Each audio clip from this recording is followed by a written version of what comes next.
180. Now we're live with our very young studio audience to react to the Republican debate. Are you ready? Yeah! Because I'm a libertarian, we'll tackle this from a libertarian perspective. Which presidential candidate would be most likely to leave us safe, prosperous, and free? That's our show tonight on a special edition of Stossel.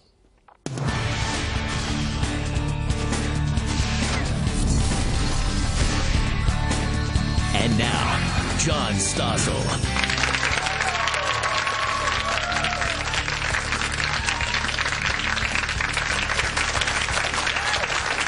I'm glad that Fox business people finally got to ask questions tonight because we got to hear a serious discussion, stuff that really matters. Out-of-control government spending, regulation that no one even understands, bank bailouts, government setting minimum wages, and so on. Our all-student audience watched the debate, sometimes laughing, I noticed. Now they and our all-star panel can vent about who made sense and who didn't. Our panel is DeRoy Murdoch of National Review, a libertarian but more war hawkish than I am. Hadley Heath Manning of Independent Women's Forum. She specializes in health policy. Finally, Austin Peterson of the website Libertarian Republic. He's young, but knows these issues, most of them, better than I do. So, let's start with you. Who sounded good to you? Well, I don't think any of them really sounded that great, to be honest, John. A lot of them were talking about their tax plans. They were talking about fiddling with the codes. But the whole idea behind the free market is that the one person doesn't really know how to live somebody else's life better than them.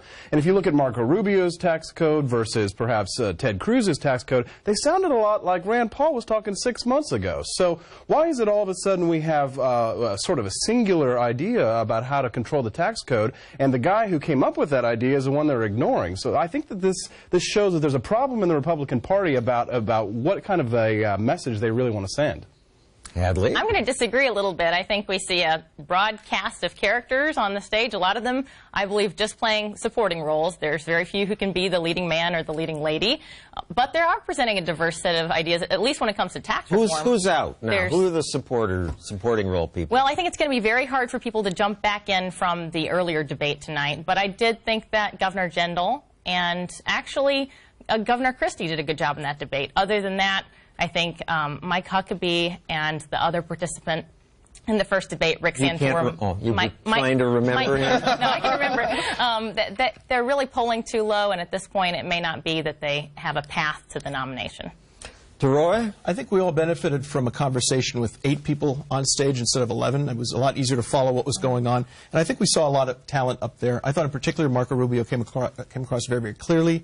His answers seemed to be able to involve his economic ideas, his thoughts on education, on international relations. I thought he came across very well, and I think his star power is very strong. I think I heard Marco Rubio's support from you folks. Is that...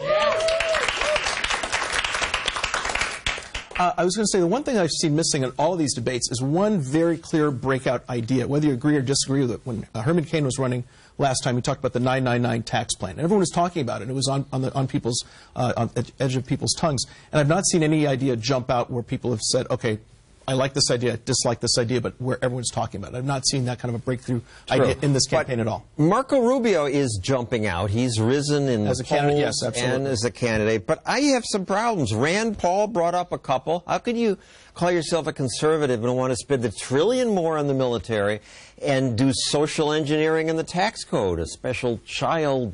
I'm very concerned about the rise of Marco Rubio because he's sort of like he's the Jeb Bush in the race, what Jeb Bush was supposed to be. And if you look at it, you know, he wants to spend $1 trillion more on the military. He wants to establish a no-fly zone in Syria, which would mean that we would have to be shooting down Russian jets. Everyone knows that the Iraq war was a complete failure, and Marco Rubio wants to double down on all the failed policies of George W. Bush. So why don't we just elect the Bush family, because at least then we get the dynasty. And Rand brought some of that up about the no-fly zone, but the Republicans are very hawkish. They didn't pick up on it. And DeRoy, you agree with him. You want to bomb everybody? That's going to work. Not everybody. No, I mean, we want to be selective. We want to be selective about this. But look, what we've seen under Obama is this lead from behind concept. The lead from behind concept has brought us ISIS. It's brought us Russia and Crimea. It's brought the Chinese bombing has also brought us building ISIS. a set of islands in the South Seas. And this country really internationally has become a laughingstock because the idea of American leadership and American preeminence, I think, have been just demolished by this president. Well, one thing I have to say, all the Republicans, other than Rand Paul, have the same foreign policy as Hillary Clinton. Rand Paul called Hillary Clinton what she was, which is a neocon warhawk last week, and her little lackey was sputtering, but it's true. The only person who offers an alternative on that stage tonight from foreign policy perspective is Paul. But the Republicans don't care for him. I agree, but they don't care for him. The audience was not impressed by him. But we have a warhawk right here. I mean, I just don't get your point. ISIS was also created by our intervening in Iraq. No, I disagree with that. Iraq, when Obama arrived, was certainly not Switzerland or Belgium or Costa Rica, but it was relatively calm and stable. Obama decided it was more important to pull people out than actually succeed in Iraq. And what ended up happening was you had a vacuum, and into the vacuum stepped ISIS, and now you have people who not only have been chopping off heads, it looks as if they actually have blown up a plane with a bunch of civilians on it. And God forbid they may have other planes they want to bring down, perhaps with Americans on them. Just one more. The islands in China. These are barely above sea level. Obama's so upset about them, but according to him, global warming is going to erase these things anyway. Why is that our business? They're building these islands. We have to police the other end of the world? Well, look, if things stay calm with China, that's not a problem. But if things become more tense, they decide it might be a good idea to close off some sea lanes or limit trade lanes. That becomes a problem for commerce. And again, you've got a country like China which may decide, let's just kind of beat our chest and put the Americans in their place, if you will. And that's something that propounds very negatively for our country and all the people in the studio and the people at home watching. Let's move on. Spending. Hadley, I haven't let you speak. What did you hear about spending that made sense? That, to me, is the big issue. We're going broke. Right. Well, first of all, I was disappointed that none of the candidates corrected the premise that tax reductions cost money, because the implication was, oh, you want to do tax reform, you want to reduce taxes, that comes with a cost, so how are you going to pay for that? We shouldn't be having to justify why taking less of the money that belongs to the people. Well, supply side argues you cut the tax, there'll be so much more activity, economic activity, right. More money will come in. And that's why dynamic scoring is important. But it probably isn't fully going to replace Right, and that's why it's important for candidates to be specific about how they reduce spending. And we heard a couple of those. Very little. It just troubles me to see someone, for example, like Governor Kasich from Ohio, who actually increased per capita spending while he was governor there. And that's, someone's record speaks much louder than their words. And, expanding Medicaid is another fault of his, that he expanded a federal government program associated with Obamacare, putting more people dependent on the government when it comes to health insurance. That doesn't seem like a very fiscally conservative thing to do. And so rhetoric only goes so far. I agree. I found him very annoying tonight, Kasich, and he has dropped in the betting a little bit. But in his defense, there is this survey which compares what governors did year by year, so you're not comparing based on an expansion or a depression. And Bush lowered spending the most. Kasich was actually second. Christie and Huckabee were the worst at increasing spending. So he may have increased it, but compared to what else was going on, he wasn't so bad in Ohio. We also have to pay attention to the federal dollars that he took for Ohio to expand Medicaid, because those are taxpayer dollars as well. It's just robbing Peter to pay Paul. It may look like a decrease in spending in Ohio, but it wasn't a decrease in overall spending, because paying for the Medicaid expansion in Ohio has been very expensive. I thought Kasich actually came across, just in terms of his appearance, better than in recent debates, independent. Really? Just in terms of his presentation, in terms of being... Who agrees with him? I don't mean in terms of... I disagree with a lot that he said, but I thought he was a lot more forceful and energetic, just in that sense. I very much disagreed with his attack on Wall Street and Wall Street greed and all that. I mean, that's the kind of thing I'd expect to hear out of the mouth of Bernie Sanders, not out of somebody on the GOP debate stage. One of the interesting things, of course, was that Marco Rubio broke from the entire field by saying that we need to subsidize families. And at its heart, that is social engineering.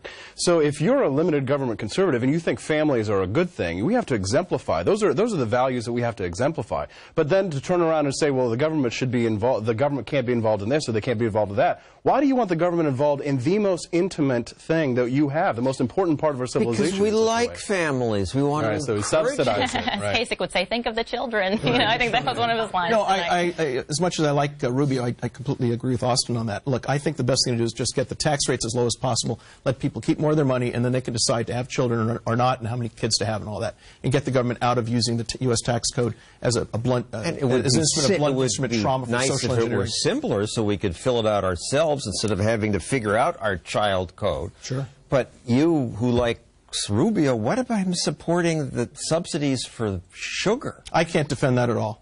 He gets the campaign money from the Fanjul family. I think that the sugar program, it's amazing. It's disgusting. By itself, it doesn't cost that much money in terms of outlays, but in terms of the destruction it creates economically, environmentally.